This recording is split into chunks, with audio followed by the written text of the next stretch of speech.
Привет, друзья! My name is Comrade Vadim, and welcome to the Season 1 recap of Ranking Every Assassin's Marksmanship. Thank you for tuning in to the Season 1 recap of Ranking Every Assassin's Marksmanship. Like I said, my name's Comrade Vadim, and today we'll be watching all 15 episodes of Season 1 together before moving on to the new and improved Season 2. Now, I don't want to take up too much of your time, so just give me 35 seconds here. Go! First of all, thank you all so much for the views, likes, comments, and subscriptions from Season 1. I really do appreciate it. Season 1 already has over 3.5 million views on it, which is absolutely mind-boggling. Second, I want to tell you that there's some awesome changes coming for Season 2. We're still going to be uploading weekly YouTube shorts for the series, but in addition to that, we're going to be doing weekly long-form videos that give you more history, more context behind the shot, and more video from the range of us recreating the shot. Lastly, I want to know which episode was your favorite from Season 1, and like and subscribe. Today we're looking at President William McKinley's assassin, Leon Czolgosz. On September 6, 1901, President William McKinley was attending the Pan American Exposition in Buffalo, New York. During a public meet and greet, Leon Czolgosz, an anarchist, met McKinley in the line to shake hands with a concealed .32 caliber Iver Johnson revolver wrapped in a handkerchief. Czolgosz fired 2 shots, hitting McKinley in the abdomen. The president was rushed to the hospital where surgical efforts were unsuccessful. McKinley died 8 days later. Czolgosz was quickly apprehended, convicted, and subsequently executed. Czolgosz patiently waited in line to shake McKinley's hand. Czolgosz wisely concealed the weapon in the handkerchief, faking an injury. He placed 2 shots centered on the president from point-blank range. Due to Czolgosz's wit over brute force, smart shot placement, and close range, I'm placing Czolgosz's marksmanship in the C category. Well, there's Episode 1, President William McKinley and Leon Czolgosz. Czolgosz got a C ranking, where throughout this series we'll be using the same tiered system, where S is the absolute best marksman, and F is, well, the worst marksman. Today we're looking at Benito Mussolini's assassin, Walter Adisio. On April 28, 1945, Benito Mussolini, the fascist dictator of Italy, attempted to flee the country with his mistress. He was captured by Italian partisans near Lake Como. Later that day, both Mussolini and his mistress were assassinated by Walter Adisio. The assassination took place in the village of Gualina de Mezegra when Adisio pulled over the car they were in and ordered the couple to stand against a wall. Adisio used the Mas 38 and executed the couple. Walter Adisio made the decision to assassinate the couple instead of bringing them into captivity. He failed to execute the couple with his own gun due to a jam and had to borrow his partner's gun to mow down the couple from point-blank range. Against the wall! Due to Adisio's use of a submachine gun to mow down the restrained couple from point-blank range, I'm placing Adisio's marksmanship in the F category. Oof, our first F rank of the series. Mussolini's assassination wasn't in the traditional sense since he was captured and restrained, but it is a noteworthy one nonetheless. Adisio once again used the Mas 38 after his own gun failed, and mowed down the couple with a myriad of bullets. There's not much marksmanship required there. Today we're looking at Indira Gandhi's assassins, Satwant and Bint Singh. On October 31st, 1984, Prime Minister of India, Indira Gandhi, was at her heavily guarded residence when she was ambushed. Her own guards at the front gate, Satwant and Bint Singh, began firing as she walked past. Bint wielded a .38 caliber revolver and Satwant wielding a Sterling machine gun. Bint initially shot the Prime Minister 3 times, and Satwant then shot 30 rounds at Gandhi laying on the ground. Bint continued to fight and was killed before he could steal an officer's weapon, whereas Satwant was hanged 5 years later.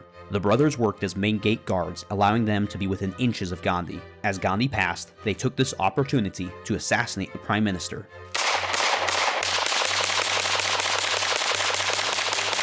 Due to the point-blank range, the massive number of bullets used, and the continued firing after she had already fallen, I'm placing the Singh brothers' marksmanship in the D category. Now, the Singh brothers were placed in the D tier because they had a coordinated effort, but they still used a massive number of bullets, meaning that not a lot of marksmanship was required, even if they had a few good shots here and there. This assassination caused widespread riots all throughout India in the following weeks, and from some reports, there were as many as 8,000 to 16,000 Sikhs that were murdered because of this event. Today we're looking at Jeff Doucet's assassin, Gary Plausch. On March 16, 1984, Jeffrey Doucet was flying into Baton Rouge Metropolitan Airport in police custody. Doucet was flying in for his trial, where he was accused of physically abusing Gary Plausch's son, Jody. Armed with a simple disguise and a .38 caliber revolver, Plausch stood patiently at an airport phone. As the police led Doucette by, Plausch turned around and fired a single round, killing Doucette. Initially restrained and charged with second-degree murder, Plausch eventually took a plea bargain. Gary Plausch sat at the telephone receiver on a long hallway of the airport. Police led Doucette by handcuffed. As Doucette passed, Plausch turned around and fired a single shot from a couple feet away. The round struck Doucette near his right ear and killed him instantly. Due to Plausch's stealth beforehand, skillfully placed single shot, and the righteous nature of his motives, this places his marksmanship in the S category. Here's our first S tier of the series with Gary Plauche. Plauche, not Plausch. I've learned my lesson. My bad. There's so many great videos covering this event out there, so I'll leave it to them to do that. But what I will add is when we were recreating this shot, it took me about 3 or 4 tries to get good shot placement right around the ear, just like Gary did. However, my movement still wasn't as fluid as his, so he really is an exceptional shot. Today we're looking at Jesse James's assassin, Robert Ford. On April 3rd, 1882, infamous American outlaw Jesse James was assassinated by Robert Ford. Jesse James was living in St. Joseph, Missouri, and Ford, a member of his own gang, saw an opportunity for personal gain. Jesse James had disbanded his outlaw gang and became suspicious of many of his ex-members, except for brothers Charles and Robert Ford. While Jesse James was standing on a chair, adjusting a picture on the wall, Robert seized the moment and shot James in the back of the head with his .44 caliber Smith & Wesson. The Ford brothers lived with the James family for months, patiently waiting for an opportunity to strike, and when an opportunity arose, Robert simply shot James in the back of the head from point-blank range. Due to the shot being point-blank, but considering Ford's ability to wait for the right moment and the fatal shot placement, I'm placing Ford's marksmanship in the D category.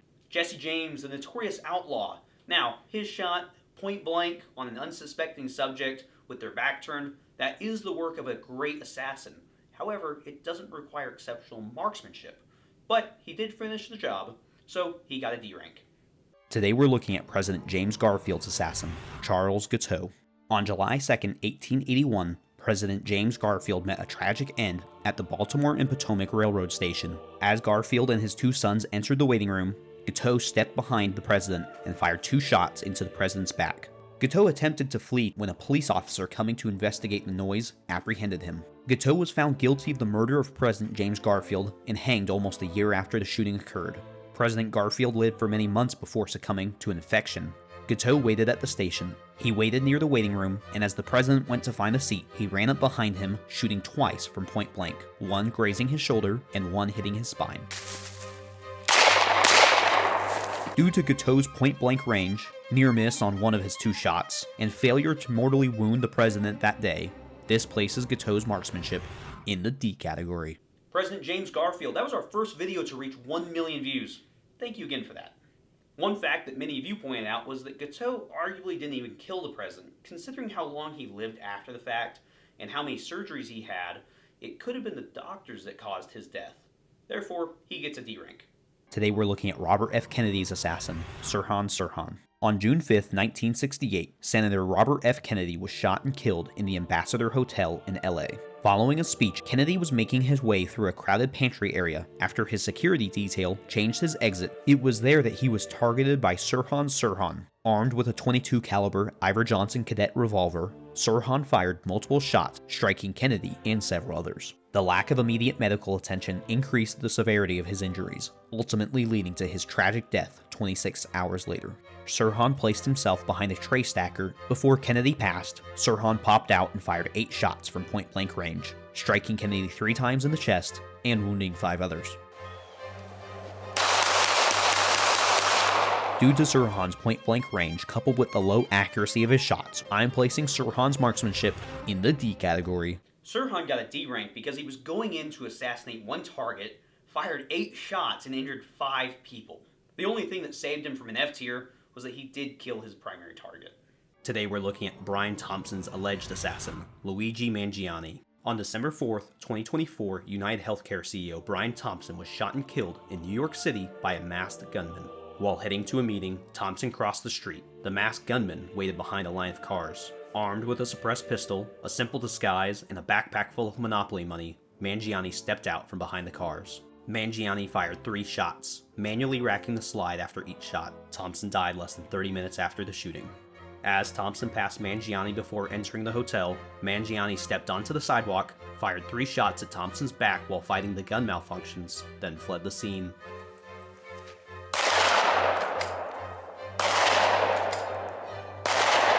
Due to Mangiani's close range, lethality of his shots, as well as his ability to work through the malfunctions, I'm placing Mangiani's marksmanship in the B category. This episode is the newest assassination on the list. Luigi, allegedly, has come in with a B rank as he had 3 consecutive shots on target and manually cycled the firearm after each shot. However, he was still fairly close range, and at least one of those shots appears to have hit Brian Thompson's leg. Today we're looking at Malcolm X's assassin, Thomas Hagen. On February 21st, 1965, civil rights leader Malcolm X was assassinated during a speech in New York City by 3 members of the Nation of Islam. Equipped with a 12-gauge shotgun, a 9mm pistol, and a .45 ACP pistol, as Malcolm X began to speak at the front of the ballroom, the 3 men ran down the aisles and sprayed Malcolm X with bullets. Malcolm X was transported to the hospital. Before Malcolm made it there, he had died. Malcolm X was standing on the stage in front of the ballroom when one of Hagen's accomplices fired a single shotgun blast, which was followed by Hagen and a different accomplice firing at Malcolm X with their pistols. Due to the variety of weapons, the long range of the shots, the fact that Malcolm X was shot over 20 times in the chest, arms, and legs, and the added difficulty of being in a crowded room, this places Hagen's marksmanship in the B category. Thomas Hagen and his 2 co-conspirators have placed in the B rank because of their well-executed, coordinated attack from a fairly decent range. They used a variety of weapons in a very crowded ballroom, and through all those shots, miraculously didn't injure anyone else. This definitely requires some good marksmanship from all 3. I'm rating the marksmanship of notable assassinations and finding which assassin was the best shot of all time. Today we're looking at President Theodore Roosevelt's attempted assassin, John Schrenk. On October 14, 1912, President Theodore Roosevelt was campaigning for his 3rd term in Milwaukee, Wisconsin. As the president waved to the crowd standing in a car, John Schrenk ran up to Roosevelt. With a .38 caliber Colt Police Positive Special revolver, Schrenk fired a single round at Roosevelt's chest. Luckily for Roosevelt, his eyeglass case and a 50-page speech of his helped slow down the bullet enough to not cause a serious wound. Schrenk later pled guilty and claimed that the ghost of President McKinley wanted Schrenk to avenge him. A large crowd of people allowed Schrenk to move close to Roosevelt. Schrenk fired a single, well-placed shot at Roosevelt's chest and caused a non-mortal wound. Due to Schrenk's ability to get close to the president, but inability or unwillingness to fire additional shots and succeed in his plan, I'm placing Schrenk's marksmanship in the F category. Alright, here's one of our 2 F ranks for this season, as Schrenk only fired 1 shot, which did get blocked by Teddy's speech. However, even if it didn't, it likely wouldn't have killed him. Some people were arguing that if the speech and sunglasses weren't there, the shot could have killed him. Now that's up for debate. But all I know is, it takes more than that to kill a bull moose. Today we're looking at John Lennon's assassin, Mark Chapman. On December 6, 1980, at the entrance of the Dakota apartment building in New York City, John Lennon was assassinated. Lennon and his wife were returning to their apartment when they noticed a man reading a book that they had given an autograph to earlier in the day. The man, Mark Chapman, fired 5 shots through the Charter Arms .38 caliber snub-nose revolver. Lennon fell to the ground yelling he had been shot. As Chapman returned to his seat and opened his book again, Chapman sat at the gate of the Dakota, and as Lennon and Yoko Ono passed, took a shooting stance and fired 5 shots from 10 feet away. According to reports in the autopsy, 1 bullet missed while the other 4 struck Lennon in his back, each individually blowing a mortal wound. Due to Chapman's medium distance, high accuracy rate, and lethality of each connecting shot, I'm placing Chapman's marksmanship in the B category. Oh, John. Mark Chapman here is in the B rank for his shots. However, all I'll say is, Mark Chapman's also simultaneously in the F rank for not hitting a single shot on Yoko. Today we're looking at President Abraham Lincoln's assassin, John Wilkes Booth. On April 14, 1865, only 5 days after the American Civil War ended, United States President Abraham Lincoln and his wife were attending a play at Ford's Theater in Washington, D.C. It was here, while the crowd was laughing, that an actor from Ford's Theater, John Wilkes Booth, assassinated the president. Booth, having barricaded himself into the president's box, wielded a .41 caliber Philadelphia Derringer and shot Lincoln in the back of the head before jumping out of the box and fleeing the theater. Lincoln was immediately treated by 2 Union surgeons. He died 9 hours later. Booth knew the play very well and timed his shot for a moment when the crowd would be laughing. When the opportunity arose, Booth approached Lincoln and shot him with a single shot from his Derringer from point-blank range.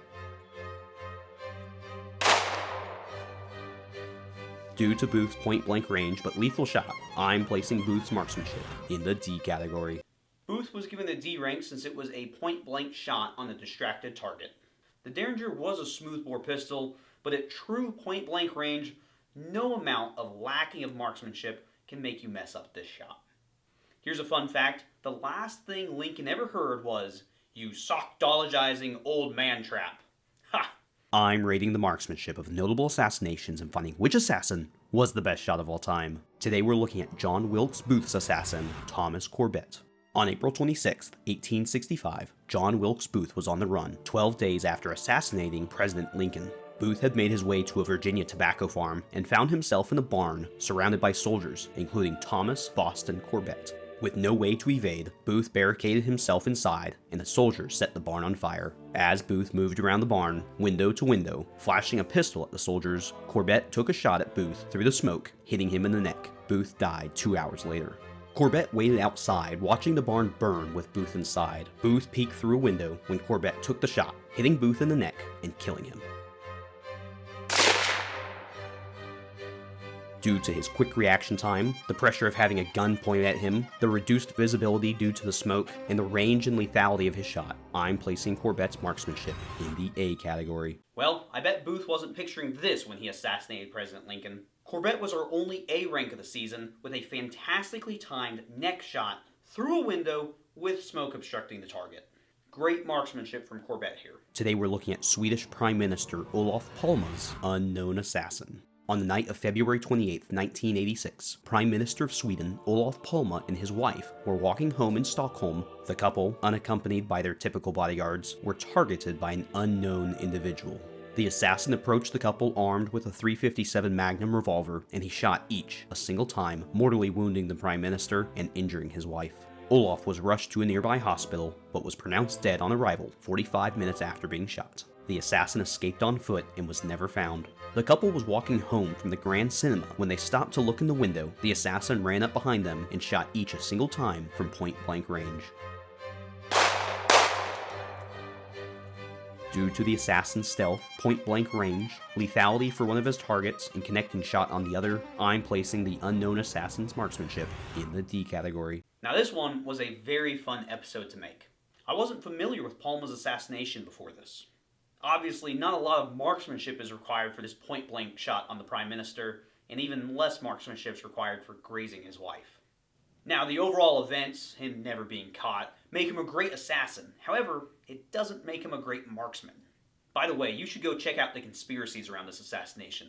It's basically Sweden's own JFK.